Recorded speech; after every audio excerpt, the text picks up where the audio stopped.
I'm Amanda. I'm one of the directors of the Liminal Space. There we go. We're a creative engagement consultancy filled with artists and designers. Our name, the Liminal Space, signifies what lies between the known and the unknown, and our practice uses art and design in playful and provocative ways to aid understanding, imagination and innovation across a number of challenges.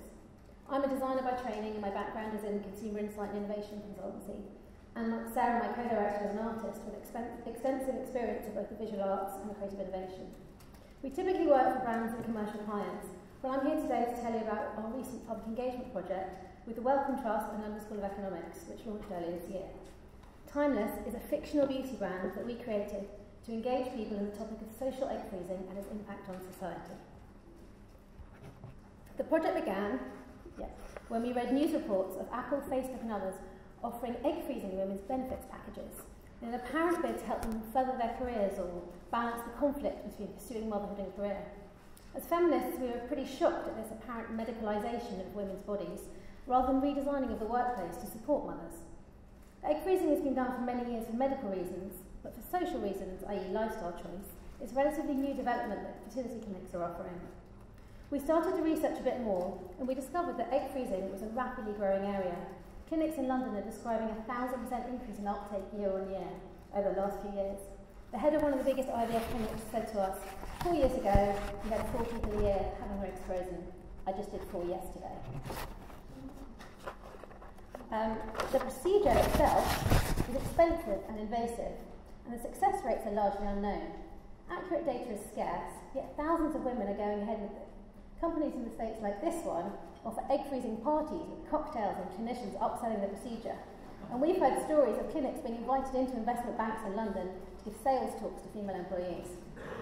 So why would anyone freeze eggs? Because it promises a solution to the conflicting pressures faced by women, this balancing of career success, financial security, finding a partner and having children, all against the clock of declining fertility. Like anything though, the promise and reality can often be very different.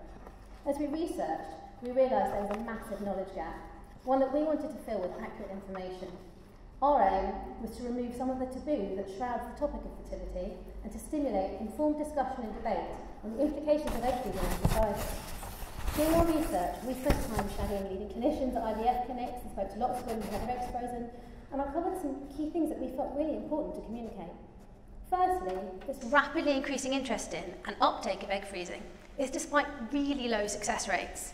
And it amazed us actually how hard it is to even find any success rates. Clinics will happily promote how good they are at extracting and freezing the eggs, but it doesn't really translate into necessarily having an actual child. Secondly, how much pressure women felt that they were under and how fertility was always their issue, that they had the problem to solve, that there was no sense of a shared responsibility or the role of wider society in this. And most surprising were the myths about basic biology. In particular, this idea that everything falls off a cliff when you hit your mid to late 30s, or that if you lead a healthy lifestyle and eat lots of vegetables, then somehow you can prolong your fertility, both of which, by the way, are not true. So the challenge for us was to distill the key information into something that was easily accessible and clear, something that would grab people's attention whilst keeping in mind the sensitivity of the topic. There were 3 core design challenges for us: communicating a complicated and confusing topic with clarity, getting the message across to the general public quickly, and how to handle and bring to life a very sensitive topic in an accessible way. We were keen on creating a disruptive intervention, catching people in their daily lives. So we decided the best vehicle for this was a brand, something we could bring to life temporarily in a space in London. We're all dominated by the brands we consume. We're readily accepting them into our lives. And people listen to brands much more than, say, political messages, so it felt like a quite obvious vehicle for us to use. We toyed with a number of concept ideas, different products and services that we felt could relate to the topic well. But we settled on beauty because the style and language of the industry just lends itself so perfectly to the subject, with its promises of buying perfection, the mystery of unidentifiable ingredients and processes, and the messages of taking responsibility for a better you. Plus, it's targeting the same audience, and beauty is a beautiful thing. So we tasked our brilliant graphic designer, Laura Gordon, with coming up with a visual concept for the Timeless Beauty brand. We were interested in using an egg timer motif, something with such strong connotations of the passing of time. In fact, this image is the earliest known depiction of an egg timer, and we've always loved it.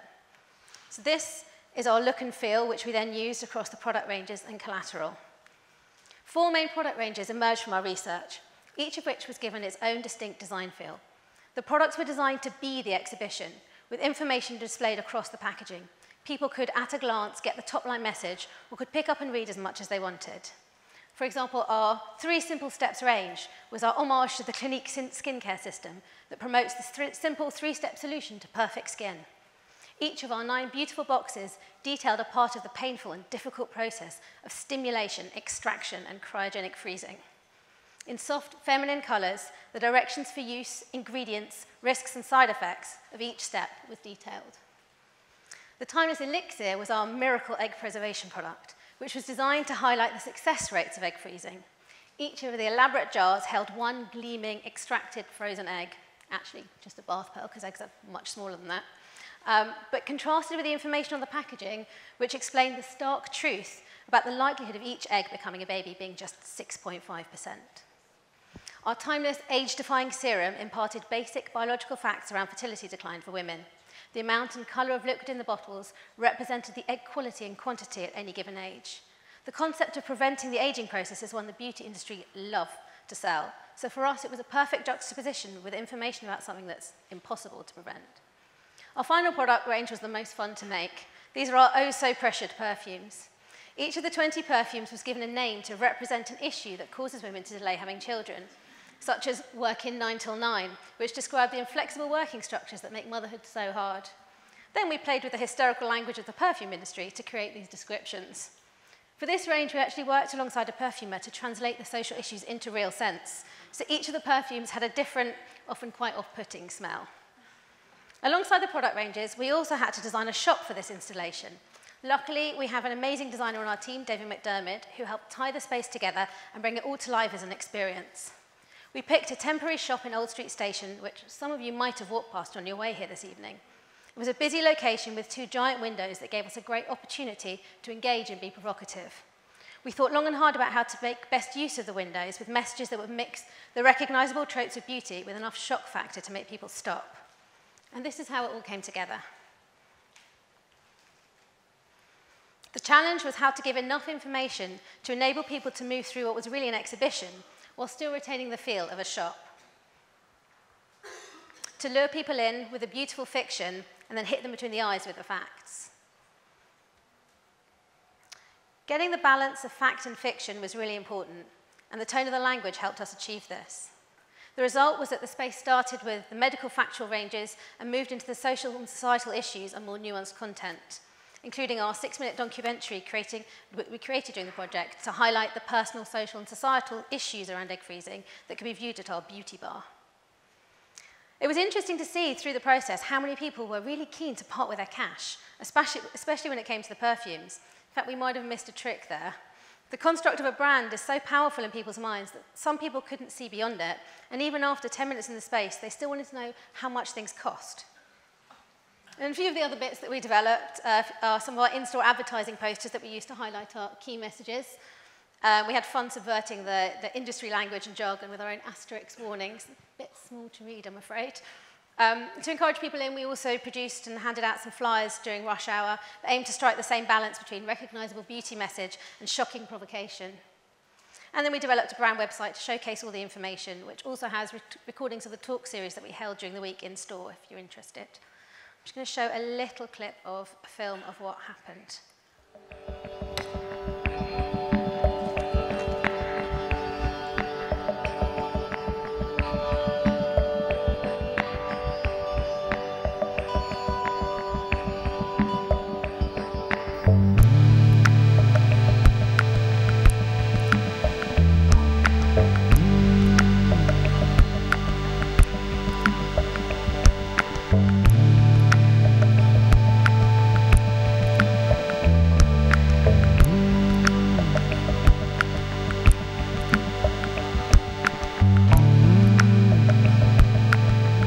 The main objective of the Timeless project has been to ignite discussion in people about social egg freezing, which is a rapidly growing industry in the UK, and whether this is a good thing for society or a negative thing for society, and what some of the wider impacts of that process might be.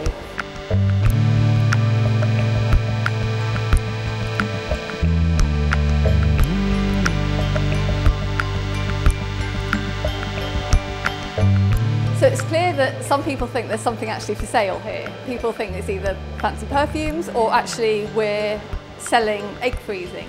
But once you explain to people this is fictional and it's just a way of raising awareness, people really get into that and want to talk about the issues. For some people it's maybe answers some specific questions they have about freezing their eggs, but I think its impact is much broader than that, and just raising issues about fertility treatment, about declining fertility, about when people start a family. These are big issues that apply to lots of people, and if it's making people talk about them, then that's a good thing. Perfumes have... Stop it there. So I've realised I'm slightly over my time, but over our week of being open, alongside all the visitors that came to the shop and then the website reviews and everything, we had quite a lot of press coverage. And what we found was that the media were really eager to engage in the topic and raise some of the bigger points that egg freezing covers. From the lovely folk at It's Nice That to the New Scientist, Grazia and Vice, the conversation spread and morphed, including to some places we didn't expect. And people shared their stories on Facebook, eliciting exactly what we wanted, more informed conversation. The project was fascinating for us to do for many reasons, including how it highlighted just how consumerist our society that we live in is, and the power that a brand construct can have in people. It was also exciting to be able to show our funders at Wellcome and LSE the power of intelligent, design-led disruption for public engagement. The question for us now is what other issues we can bring to life in unexpected and provocative ways. Thank you.